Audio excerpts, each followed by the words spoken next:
बहुत बड़ा करम है। देखिए जानते कौन है? ये हजरत आलम रजा।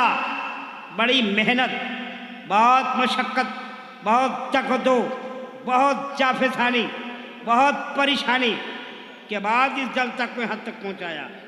सबसे बातें हो जाती हैं। हबीबुल्लाह फैजी को फोन कीजिए, रिसीव करके बातें कर लेते हैं, है ना भैया। उसके बाद आइए नजीम रजा फैजी से बातें हो जाती है। 1990 से मैं जलसा करता हूँ, फोन कीजिए मैं बातें कर लेता हूँ। अगर कोई बात नहीं करता है तो मुफ्ती हम्माद रजा का मोबाइल जब चाहो हमेशा बंद रहता है।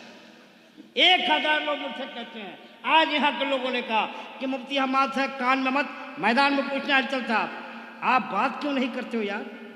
आप फोन किसी का रिसीव नहीं मत करो। आवाम की फोन, जो शोहरत के मालिक है उनकी फोन उठाओ यार, उनका मोबाइल उठाओ आप। मैंने कम से कम अपने यहाँ खरदा में 7 अक्टूबर के लिए 50 बार फोन किया, बंदा उठाए नहीं। मैं बात करूं तो कैसे, जब मेरे जैसे लोगों को ये इग्नोर करते हैं तो आवाम का क्या हाल होगा यार। माफी चाहता हूं भैया आपसे, बराए करम उठाया कीजिए फोन, फोन उठाया कीजिए। गलत बोल रहा हूं ये सही एकदम, किसी का फोन नहीं। आज मैंने फोन किया, हजरत आपका 3 नंबर मेरे पास है, तीनों पे कॉल किया। 10 लोग दावत देने आया, यहाँ 20 लोग दावत देने आपके मौजूद हैं। मैं खुद दावत देने में शुमार हूँ, मैं आपको दावत दूंगा यार। फोन नहीं उठाओगे तो किसको, आपके बच्चों को दावत दूंगा, किसको दावत दूंगा बताओ। इसलिए बहुत मैं भी नाला हूँ और आपके चाहने वाले भी बहुत नाला हैं आपसे। इसलिए आपसे गुजारिश है, किसी का फोन जाए आवाम को उठाइए, नहीं उठाइए यार। बड़े लोगों का फोन उठाइए, आप उठाइए। मेरा फोन देखिएगा 50 मिस कॉल होगा, भैया नहीं उठाया आपका सचो यार। अच्छा एक और कमाल है, मैं जब फोन कीजिए तो रूट सार बिजी ही यार, गलत बात है, उठाया कीजिए। आपसे बोलने में गलती हो, सॉरी, लेकिन फोन उठाया कीजिए, आपसे गुजारिश है। बहरहाल दोस्तों वक्त नहीं है। मुफ्ती हम्माद रजा बहुत अच्छे बोलते हैं, यूट्यूब, फेसबुक, गूगल, इंस्टाग्राम, पता नहीं कौन कौन ग्राम, हर ग्राम में मशहूर है। इसलिए इनसे गुजारिश है, कि माइक पर इनको मैं बुलाऊंगा, लेकिन इनकी आमद से पहले माजरत खां हूँ भाई हलचल सीवानी साहब और जुमला अपने उन अहबाब से मेरी जिनसे बात नहीं हो पाती है। मैं आपकी नाराज़गी को जायज़ समझता हूँ, लेकिन आप ज़रा मेरी भी मजबूरी समझा करें। मैं अगर किसी से बात न करता तो शायद कहीं नहीं जा पाता। मैं बात करता हूँ तभी कहीं कहीं चला जाता हूँ। आपकी नाराज़ी भी बजा है, लेकिन मेहरबानी करें कभी भी किसी भी बात का गलत मतलब न निकालना। मैं अपने रब से हमेशा ये दुआ करता हूँ, मालिक तू जितना चाहे उरूज दे, लेकिन कभी मेरे पैर ज़मीन से जुदा न करना। आमीन आमीन आमीन आमीन। मैं हमेशा ज़मीन पर रहना चाहता हूँ। आमीन, बेशक बेशक। और मेरी औकात क्या है, ना मैं माँ के पेट से खतीब पैदा हुआ और ना गारंटी है कि आखिरी सांस तक मैं खतीब रहूँगा, बल्कि हकीकत तो ये है, ये तेरा करम है आका के बना लिया है अपना, कहाँ मुझसे ये कमीना कहाँ सिलसिला तुम्हारा।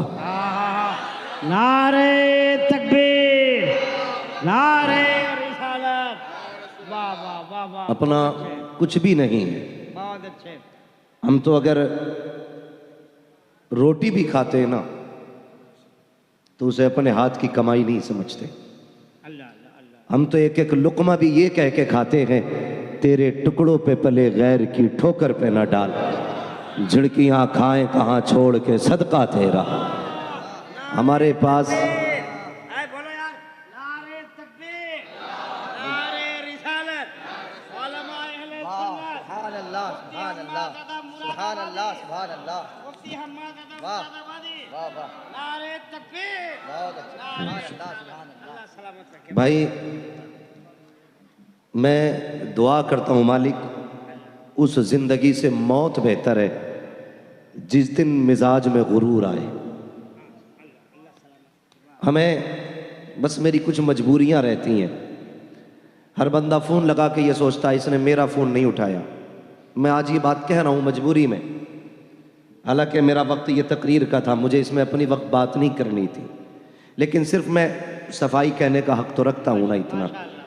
इतना कहने का तो मेरा हक भी है कि मैं आपसे कहूँ। आप ये सोचते मैंने मेरा फ़ोन नहीं उठा, सुबह से शाम तक तकरीबन 1800 कॉलें रहती हैं, जिसमें बहुत भी उठाता हूँ तो 100-200 कॉलें उठा पाता हूँ। फिर उसके बाद मेरा सफ़र भी है, मेरा आराम भी है, और मैं इसको बरसरे मिंबर नहीं कहना चाहता, मेरी बीमारियां भी मेरे साथ रहती हैं। मैं बस ये दुआ करता हूँ मालिक, जब तक ज़िंदगी रहे ना तो तेरे ज़िक्र में गुजरे। और मेरी तो ख्वाहिश है, मैं दुआएं करता हूँ उजाले अपनी यादों के हमारे साथ रहने दो, न जाने किस गली में ज़िंदगी की शाम हो जाए।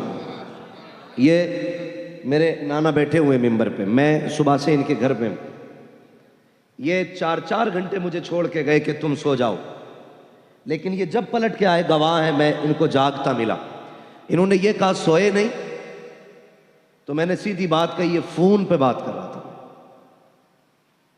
पूरे हिंदुस्तान, सिर्फ हिंदुस्तान नहीं, बाहर से मेरे भाई कॉल आते हैं, और सिर्फ जलसों के नहीं, उसमें हर तरह के कॉल आते हैं।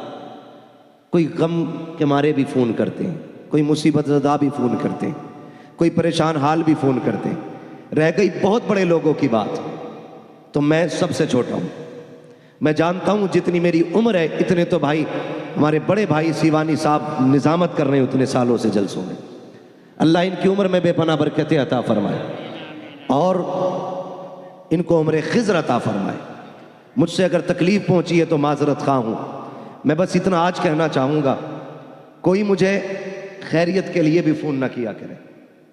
मैं इतना मसरूफ़ और इतना उलझा हुआ रहता हूँ कि खैरियत वाले फ़ोन भी कभी कभी मुझे बोझ लगते।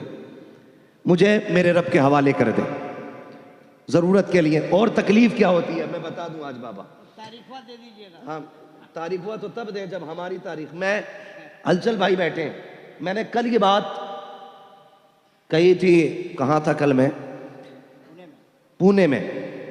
कल मैंने ये बात कही थी, मैंने कहा था कि जितनी बार हम घर से निकलते हैं ना, हमें उतनी बार अपने जनाजे का मंजर नजर आता है। अल्लाह, उसकी वजह यह थी कि जब हम घर से निकलते हैं, हमारे बच्चे इस तरह हमारे आने के दिन का इंतजार करते हैं जैसे लोग जलसों के दिनों का इंतजार करते हैं।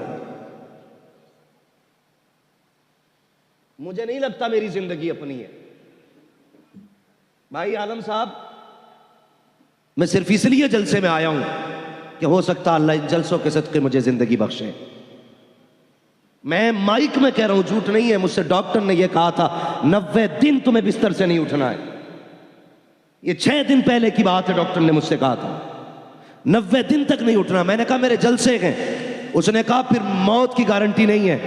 मैंने कहा छोड़िए डॉक्टर साहब, आप मौत की बात करते हो, कसम खुदा की हम उनके नाम पे जानते जा रहे हैं जिनकी ठोकरों से मुर्दे जिंदा हो जाते हैं। नारे तकबीर, जोर से बोलो, नारे तकबीर, नारे रिसालत, अल्लामा मुफ्ती हम्मद रजा। भाई मैं मिंबर पे बैठ के कह रहा हूं, अगर झूठ हो तो अल्लाह मुझे आज ही गूंगा कर दे। मुझे रमजान तक फुर्सत नहीं है। मैं 2-2 महीने में अपने बच्चों को 2-2 दिन नहीं दे पाता हूं। मैं 10 दिन खाली रखता हूं हर महीने में, लेकिन कोई कहता तुम्हें गौस पाक का वास्ता, मैं उस वास्ते पे अपनी छुट्टी कुर्बान कर देता हूं। कोई कहता खुदा के वास्ते वक्त दे दे, मैं खुदा के वास्ते पे अपनी छुट्टी कुर्बान कर देता हूं। और ये वास्ते हैं कि जो मैं अपने बच्चों की परवाह नहीं करता। मैं कभी कभी सोचता हूं, मुझसे मेरे बच्चे पूछेंगे बता तूने दुनिया को वक्त दिया था, तेरे लिए तेरे पास हमारे लिए 2 दिन का वक्त नहीं था। अगर मैं ये कह दिया करूं वक्त नहीं है, खुदारा मजबूर ना किया करो। मैं कभी रेट बढ़ाने के लिए तारीख बाजी नहीं करता। मैंने कह दिया खाली नहीं है तो हो ही नहीं सकती है। मैंने कह दिया खाली है तो फिर कोई मसला ही नहीं है। वक्त है तो आपके लिए है और नहीं है तो फिर किसी के लिए नहीं है।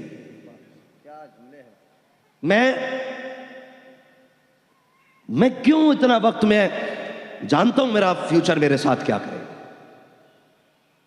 गुलाम मोहिउद्दीन सुबहानी, शायद कोई बच्चा ऐसा होगा जो उन्हें नहीं जानता होगा। इतना मशहूर और इतना मजबूत खतीब कि इतना बिजी रहा कि कहना नहीं चाहिए कि वो आदमी गुर्दों की बीमारी में दुनिया से चला गया। अल्लाह उनकी कब्र पे अपनी रहमतों गुफरान की बारिशें फरमाए। और खुदारा एकदम से सर से उठा के ना फेंका करो किसी को। गुलाम मोहिउद्दीन सुबहानी जब मुंबई तकरीर करने जाते थे ना, 8-8 गाड़ियां लेने के लिए एयरपोर्ट आती थी। लेकिन जब वही बंदा गुर्दे का मरीज हुआ ना, तो एक बंदा एयरपोर्ट से रिसीव करने उस बंदे को नहीं आता था। वो बंदा ऑटो करके हॉस्पिटल तक मुंबई में जाता था। क्यों? क्या कौम की जिम्मेदारी नहीं थी? जिसने बच्चों की फिक्र की है बगैर जिंदगी पूरे दीन के लिए लौटा दी, तुम्हें तो सर पे उठा के रखना चाहिए था। खुदारा इनकी कुर्बानियां जाने। और कभी तुम हाथ उठा के अपने बाप के लिए दुआ किया करो तो गुलाम मोहिउद्दीन सुबहानी के लिए भी दुआ कर दिया करो। अल्लामा अबुल हक्कानी के लिए भी दुआ कर दिया करो। हाँ, कभी कभी दुआ किया करो ना। तो कारी साहब, कारी रजीउल्लाह चतुर्वेदी, कभी उनके लिए भी दुआ कर दिया करो। वो बोलते बोलते दुनिया से चले गए। हमारी कौम ने क्या दिया खतीबों को सिवाय इल्जाम के। खुदारा मजबूरी समझा करो। और अगर कोई खतीब तुमसे छुट्टी मांगे तो उसे छुट्टी दे दिया करो। वजह बता रहा हूं, बीमारी की वजह से। मैं मिंबर पे बैठ के कहता हूं मेरे गुर्दों में भी तकलीफ है, फेफड़ों में भी तकलीफ है, लेकिन सिर्फ यहां तक क्यों आया? अगर मैं ना आता, मेरे पास सर्टिफिकेट मौजूद है, मैं भेज सकता था मौलाना आलम को कि ये देखिए मेरी रिपोर्ट है, ये डॉक्टरों का कहना है, ये हकीम की राय है और ये मेरे कागज हैं। मैं नहीं भी आ सकता था, लेकिन मुझे मालूम है ये कौम इन्हें नहीं जीने देती। अक्सर तो ये कहते कि झूठा नाम डाला था इश्तिहार में। बाकी जिन्हें यकीन होता वो ये कहता शायद अम्माद को कहीं जलसे की तारीख मिल गई इसलिए वो यहां नहीं आया। खुदारा बदलें अपने नजरिए और दिलों में कुछ गुंजाइश पैदा करें, गुंजाइश पैदा करें। अगर तुम्हारे आगे कोई माजरत पेश करे, उसकी माजरत कबूल कर लो। कयामत में खुदा तुम्हारे थोड़े अमलों से राजी हो जाएगा। हाँ, बस मुझे ये कहना था। आप जरूरत से कॉल करें। अगर मैं फोन पे एक बार किसी से ये कह दूं कि खाली नहीं है, तो बस भाई ये न किया कहा करें कि देख लीजिए, कर लीजिए, मेरी डायरी है, मुझे पता है। कुछ कर लो। कुछ करने का क्या मतलब है? दूसरे की काट के हमारी लिख दो।